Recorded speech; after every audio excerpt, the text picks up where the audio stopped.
IT business system analyst රැකියා දැන්වීම් වල මේ නම ඕනතරම් දැකලා ඇති නේද? හැබැයි ඇත්තටම කවුද මේ? මොකක්ද මේ තනතුරෙන් කියවෙන්නේ? බැලු බැලමට ටිකක් සංකීර්ණයි වගේ පේනුනට බය වෙන්න දෙයක් නැහැ. අපි අද මේක ඇතුළටම ගිහින් සරලම තේරුම් ගමු. ඔව් මේ වගේ දිග රැකියා විස්තරයක් දැක්කම හිතනවා අම්මෝ මොනවද මේ කියලා නේද? වචන ගොඩක් මැද්දේ අතරමං වේවා වගේ.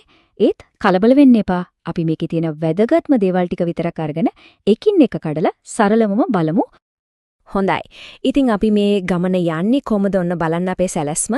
මුලින්ම මේ ජොබ් ටයිටල් එකේ තේරුම මොකක්ද කියලා බලමු. ඊළඟට දවස ගානේ කරන වැඩ, ඒ කියන්නේ ප්‍රධාන වගකීම් ගැන කතා කරනම. ඊට පස්සේ ව්‍යාපාර සහ ටෙක්නොලොජි කියන ලෝක දෙක යා කරන හැටි ගැන බලමු. ඊළඟට මේ වැඩේට ඕන කරන සුදුසුකම්, ඒ කියන්නේ මෙවලම් ටික මොනවද කියලා බලලා අන්තිමටම මේක ගැළපෙන පාරක්ද කියලා හිතලා බලන්න උදව්වක් දෙන්න. හරි. එහෙනම් අපි පටන් ගමු. පළවෙනි කොටස මේ තනතුරින් නමේ තියරිම හොයලා බලමු. ඇත්තටම කවුද මේ IT business systems analyst කියන්නේ? මොකද්ද මෙයා කරන්නේ? හරිම සරලයි. හිතන්න මෙහෙම. එක පැත්තක තියෙනවා සමාගමක බිස්නස් එකට ඕන දේවල්. අනිත් පැත්තේ තියෙනවා ඒ දේවල් ඉටු කරගන්න පුළුවන් ටෙක්නොලොජි එක. මේ දෙක අතර තියෙන හිඩැස පුරවන පාලම තමයි IT business systems analyst කියන්නේ. මතක තියාගන්න මේ පාලම කියන වචනේ අපිට මේ කතාව පුරාම ගොඩක් වැදගත් වෙයි. හොඳයි. එහෙනම් මේ කියන පාලම නිකම් හැදෙන්නේ නෑනේ. ඒක හදන්න දවස් ගානේ කරන්න ඕන වැඩ ටිකක් තියෙනවා. අපි දැන් බලමු මොනවද ප්‍රධාන වගකීම් කියලා. මෙන්න මේ කොටස හරියට රහස් පරීක්ෂක වැඩක් වගේ. මේ ඇනලිස්ට් මොකද කරන්නේ? සමාගමේ විවිධ අයත් එක්ක කතා කරනවා, ඉන්ටර්විව් කරනවා, හරියට සාක්ෂි එකතු කරනවා වගේ. ඇයි හැම කරන්නේ? දැනට වැඩ කරන විදිහේ තියෙන අඩුපාඩු හොයාගන්න, තවත් හොඳට කාර්යක්ෂමව වැඩ කරන්න පුරන් කොහොමද කියලා හොයාගන්න. ඒ විතරක් නෙමෙයි, දැනට තියෙන සිස්ටම් දිහා ඇහැ ගහගෙන ඉඳලා ඒවා හරියට වැඩ කරනවද, මිනිස්සු පාවිච්චි කරනවද, මොනවද තියෙන ප්‍රශ්න, මේ හැමදේම හොයලා බලනවා. ඉතින් අර රහස් පරීක්ෂකයා හොයාගත්ත හැම තොරතුරක්ම එකතු කරලා පිළිවෙලකට ලියන්න ඕනනේ. ඒකට තමයි අපි කියන්නේ SRS. නැත්තම් Software Requirement Specifications කියලා. හිතන්නකෝ මේක හරියට බිල්ඩින් එකක් හදන්න කලින් ආකිටෙක්ට් දෙන බ්ලූප්‍රින්ට් එකක් වගේ කියලා. ටෙක් ටීම් එකට වැඩ කරන්න පාර කියන සිතියම තමයි මේක. ඊට අමතරව අලුතෙන් හදපු සිස්ටම් එක හරියටම වැඩද කියලා ටෙස්ට් කරන එක, ඒ ගැන වාර්තා හදන එක, මේ වගේ වැඩ ගොඩක් තියෙනවා. හරි. දැන් අපි එනවා වැදගත්ම තැනකට. තුන්වෙනි කොටස. කොහොමද මේ බිස්නස් එකේ අවශ්‍යතා ඇත්තටම වැඩ කරන සිස්ටම් එකක් බවට පත් කරන්නේ? අන්න අර අපි මුලින් කතා කරපු පාලම. ඇත්තටම ගොඩනැගෙන්නේ මෙන්න මේ ක්‍රියාවලිය ඇතුලේ.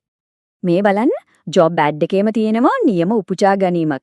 ඒකෙන් කියවෙන්නේ අලුත් සිස්ටම් එකක් හදන්න එක, ඒක ටෙස්ට් කරන එක, මිනිස්සුන්ට ඒක පාවිච්චි කරන්න උගන්වන එක, පරණ සිස්ටම් එකට සම්බන්ධ කරන එක, මේ සම්පූර්ණ ක්‍රියාවලියම මුල ඉඳන් අගටම සැලසුම් කරලා සම්බන්ධීකරණය කරන එක තමයි මේ ඇනලිස්ට්ගේ වැඩේ.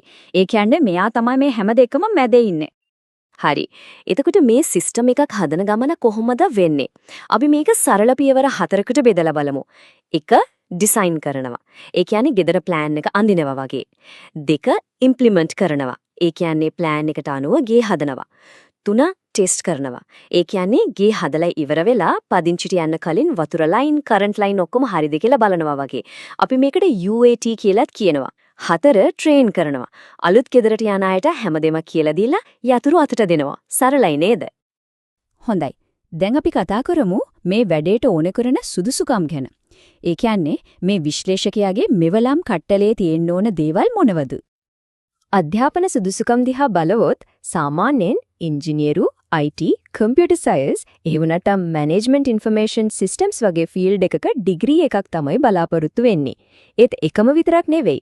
පිළිගත් වෘත්තීය ආයතනයකින් දෙන සමාන සුදුසුකමක් තිබුණත් ඇති. හරි. දැන් බලන්න අත්දැකීම් පැත්ත. මෙතනදී පාරවල් දෙකක් තියෙනවා. කෙනෙක්ට ඩිග්‍රියක් තියෙනවා නම් අවුරුදු 7ක විතර පළපුරුද්දක් ඕන වෙනවා. හැබැයි අනිත් පැත්තෙන් NVQ level 7 වගේ ප්‍රොෆෙෂනල් සුදුසුකමක් තියෙනවා නම් බලන්න අවශ්‍ය වෙන්නේ අවුරුදු 3ක පළපුරුද්දක් විතරයි. මේක ඇතරම ගොඩක් දෙනෙක්ට වැදගත් වෙයි.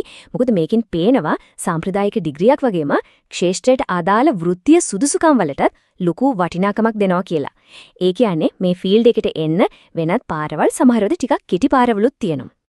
හිතන්නකෝ පාලමකට එක ඉවුරක් ගැන විතරක් දැනගෙන හරියන්නේ නෑනේ. ඉවුරු දෙකම ගැන හොඳ අවබෝධයක් තියෙන්න ඕන. අන්නේ වගේ තමයි. බිස්නස් එක ගැන විතරක් දැනගෙන මදි, ටෙක්නිකල් දැනුමත් අනිවාර්යෙන්ම ඕන. ඔපරේටිං සිස්ටම්ස්, නෙට්වර්කින් වගේ මූලික දේවල් ඉඳලා කම්පැනි එකේ දත්තවල ආරක්ෂාව දක්වාම පුළුල් දැනුමක් තියෙන්න ඕන.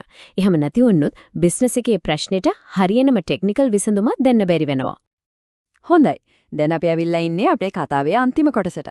අපි මේ කතා කරපු හැම දෙයක්ම එකට එකතු කරලා බලමු මේ වෘත්තිය ඇත්තටම ගැලපෙන්නේ මොන වගේ කෙනෙක්ටද කියලා. එක වාක්‍යයකින් කිව්වොත් IT business systems analyst කියන්නේ කවුද? එයා තමයි sannivedakaya. එයා තමයි ගැටලු විසඳන්නා. එයා තමයි පරිවර්තකයා. බිස්නස් එකේ භාෂාව ටෙක්නොලොජි භාෂාවට, ටෙක්නොලොජි භාෂාව බිස්නස් එකේ භාෂාවට පරිවර්තනය කරන කෙනා. අවසානයේ ඉලක්කය එකයි. සමාගමේ අරමුණු ඉටුකරන ටෙක්නොලොජි හරියටම යොදා ගන්නවා කියලා සහතික කරන එක. ඉතින් අවසාන වශයෙන් හිතන්න දෙයක් ඉතුරු කරන්නම්. අදහසක් කියන තැන ඉඳලා ඒක ක්‍රියාත්මක වෙන තැනට යනකල් තියෙන ලොකු ගමනේ ඒ දෙක යා කරන ඒ හිඩස පුරවන වැදගත්ම පාලම බවට පත්වෙන්න කෙනෙක් සූදානම්ද?